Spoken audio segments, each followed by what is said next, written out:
Timnas U23 Indonesia memulai perjalanan mereka di kualifikasi Piala Asia U23 2026 dengan cara yang kurang memuaskan. Bermain di Stadion Gelora Delta, Sidoarjo, pada Rabu malam, 3 September tahun 2025, skuad asuhan Gerald van den Borg hanya mampu bermain imbang 0-0 melawan Laos. Hasil ini langsung menimbulkan tanda tanya besar.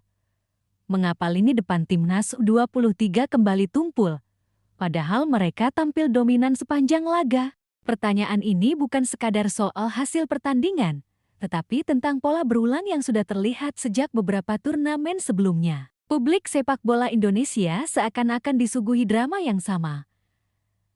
Dominasi permainan, penguasaan bola lebih dari 70%, deretan peluang emas yang lahir, tetapi skor akhir tetap nihil. Bahkan melawan tim dengan ranking FIFA jauh di bawah, Indonesia tetap gagal mencetak gol. Dalam pertandingan melawan Laos, Indonesia tampil agresif sejak awal. Statistik mencatat, Garuda Muda menguasai sekitar 75% jalannya laga, melepaskan 25 tembakan, dan 5 diantaranya mengarah tepat ke gawang. Bandingkan dengan Laos yang hanya bisa melepaskan 1 tembakan tepat sasaran selama 90 menit. Namun, skor akhir tetap menunjukkan angka 0-0. Laos datang ke pertandingan itu dengan strategi ultra defensif atau dalam istilah populer disebut parkir bus. Barisan 5 bek sejajar dipadukan dengan 4 gelandang bertahan, membuat area sepertiga lapangan belakang mereka penuh sesak. Taktik ini memang sudah diprediksi banyak pihak karena Laos sadar betul bahwa kualitas individu pemain mereka jauh di bawah Indonesia. Mereka memilih untuk bermain bertahan total, menunggu celah, dan mengandalkan sesekali serangan balik cepat. Indonesia sebetulnya sudah mencoba berbagai cara untuk membongkar pertahanan rapat ini. Umpan silang, kombinasi 1-2, sepakan jarak jauh, hingga skema bola mati. Namun, semua mentah di tangan barisan pertahanan Laos dan kiper mereka, Kop Lokvatip, yang tampil luar biasa. Setidaknya ada 4 kali peluang emas Indonesia yang berhasil digagalkan oleh Kop. Salah satunya adalah tembakan keras Hoki Caraka pada menit ke-73 yang berhasil ditepis, serta tendangan jarak jauh Raihan Henan pada menit ke-80 yang juga dimentahkan. Kebuntuan ini langsung memunculkan sorotan kepada dua ujung tombak utama, Jens Ruijten dan Rafael Struijk. Keduanya diplot sebagai penggedor utama, tetapi sepanjang laga terlihat kesulitan mencari ruang tembak. Ruijten sempat mencetak gol cepat di menit ke-5, namun dianulir karena offside. Setelah itu, ia seperti kehilangan sentuhan. Sementara Rafael, yang baru diturunkan di Timnas U23 setelah beberapa kali tampil di level senior, juga tidak bisa berbuat banyak. Dia tampak frustrasi karena minim suplai bola matang dari lini tengah. Pelatih Gerald van den Borg pun tidak menutup mata. Seusai laga, ia mengakui masalah penyelesaian akhir menjadi persoalan utama timnya. Ini kurang bagus. Kami tidak melakukannya dengan bagus, ujarnya singkat kepada wartawan. Namun, banyak pengamat menilai permasalahan ini lebih kompleks daripada sekadar soal finishing.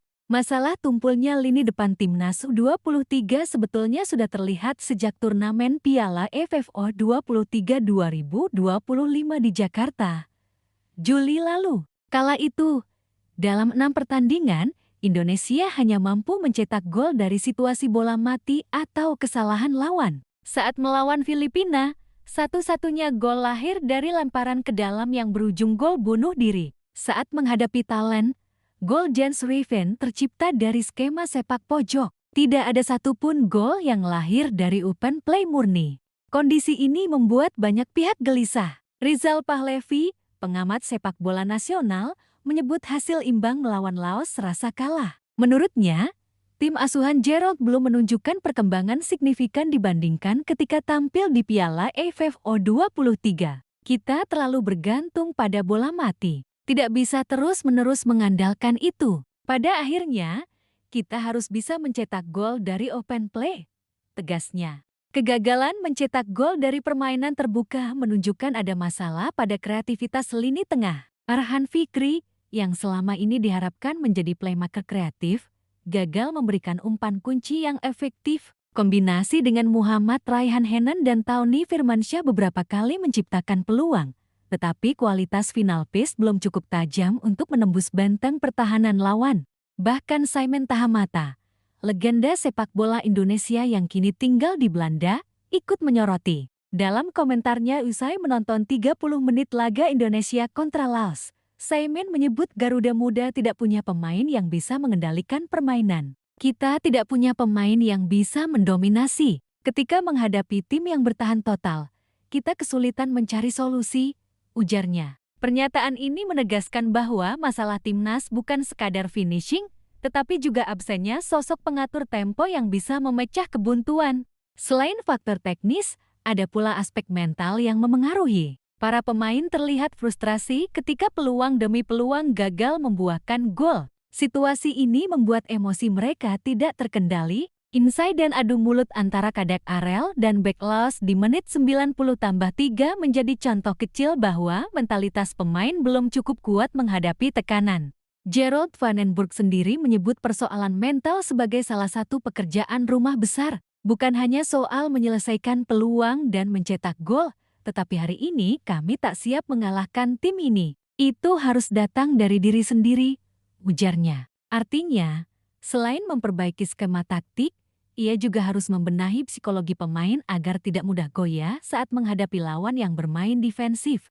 Muhammad Kusnani, pengamat sepak bola senior, menegaskan bahwa masalah mental harus segera diatasi. Para pemain tidak boleh merasa down akibat hasil imbang ini. Masih ada 2 pertandingan melawan Makau dan Korea Selatan. Kalau mental jatuh bisa makin sulit, katanya. Ia mengingatkan bahwa kualifikasi ini berlangsung singkat, hanya 3 pertandingan, sehingga setiap hasil akan sangat menentukan. Pertanyaan berikutnya adalah, mengapa masalah tumpul di lini depan ini selalu berulang? Setidaknya ada beberapa faktor utama. Pertama, skema permainan timnas di bawah Jarol terlalu bergantung pada pola serangan balik cepat. Ketika menghadapi tim kuat, strategi ini bisa efektif. Namun, saat lawan justru bermain ultra defensif, pola ini menjadi tidak relevan. Indonesia mendominasi penguasaan bola, tetapi tidak punya variasi serangan yang cukup untuk membuka ruang. Kedua, kualitas striker Indonesia di level U23 belum menunjukkan konsistensi. Rafael Struijk dan Jens Weven masih kesulitan beradaptasi dengan gaya permainan Asia Tenggara yang lebih keras dan bertahan rapat. Mereka kerap terisolasi, kalah dalam duel fisik, dan minim suplai bola matang. Sementara Hoki Caraka, yang biasanya menjadi andalan, juga belum bisa keluar dari tekanan bek lawan. Ketiga, tidak adanya gelandang serang kreatif yang bisa menjadi game changer. Dalam sepak bola modern, tim yang bisa menembus pertahanan lawan biasanya memiliki playmaker dengan visi luar biasa. Indonesia saat ini hanya mengandalkan Arhan Fikri yang belum sepenuhnya konsisten. Alhasil, pola serangan menjadi mudah dibaca lawan. Keempat, faktor psikologis. Sejak gagal di final Piala AFF U23 melawan Vietnam, mental para pemain terlihat rapuh ketika menghadapi tekanan. Dominasi tanpa gol berulang kali membuat mereka frustrasi, kehilangan fokus, dan akhirnya gagal menjaga konsentrasi hingga akhir laga. Situasi ini menjadi alarm keras, mengingat Indonesia masih harus menghadapi Makau dan Korea Selatan. Makau secara kualitas seharusnya bisa dikalahkan, tetapi pengalaman melawan Laos membuktikan bahwa lawan lemah pun bisa menyulitkan jika pertahanan mereka rapat. Apalagi di laga terakhir, Garuda Muda harus melawan Korea Selatan, tim kuat yang sudah menunjukkan kelasnya dengan menghajar Makau 5-0. Untuk lolos ke putaran final Piala Asia U23 2026 di Arab Saudi, Indonesia harus menjadi juara grup atau minimal masuk kategori 4 runner-up terbaik. Dengan hasil imbang di laga pertama, beban semakin berat. Laga melawan Makau pada Sabtu 6 September tahun 2025 harus dimenangkan dengan skor meyakinkan. Lalu, laga terakhir melawan Korea Selatan menjadi penentu nasib. Jika lini depan tetap tumpul, bukan tidak mungkin Indonesia gagal lolos, padahal publik sudah menaruh harapan besar setelah prestasi timnas senior meningkat di era Shin Tae-yong. Kegagalan timnas U23 tentu akan menjadi pukulan telak, baik bagi federasi maupun bagi masa depan regenerasi pemain. Solusi apa yang bisa dilakukan? Beberapa pengamat menyarankan agar Giroud segera memperbaiki skema serangan. Latihan finishing harus lebih intensif, termasuk variasi eksekusi di kotak penalti. Skema bola mati perlu dimaksimalkan, tetapi tidak bisa terus menjadi andalan utama. Kreativitas gelandang harus ditingkatkan, mungkin dengan memberi kesempatan lebih banyak kepada pemain yang berani melakukan dribble penetrasi. Selain itu, aspek mental juga perlu diperkuat. Pemain harus dilatih untuk tetap tenang ketika menghadapi situasi frustrasi. Mental baja sangat penting dalam turnamen singkat seperti ini. Dukungan supporter yang memadati stadion bisa menjadi energi tambahan, tetapi juga bisa menjadi tekanan besar jika hasil tidak sesuai harapan.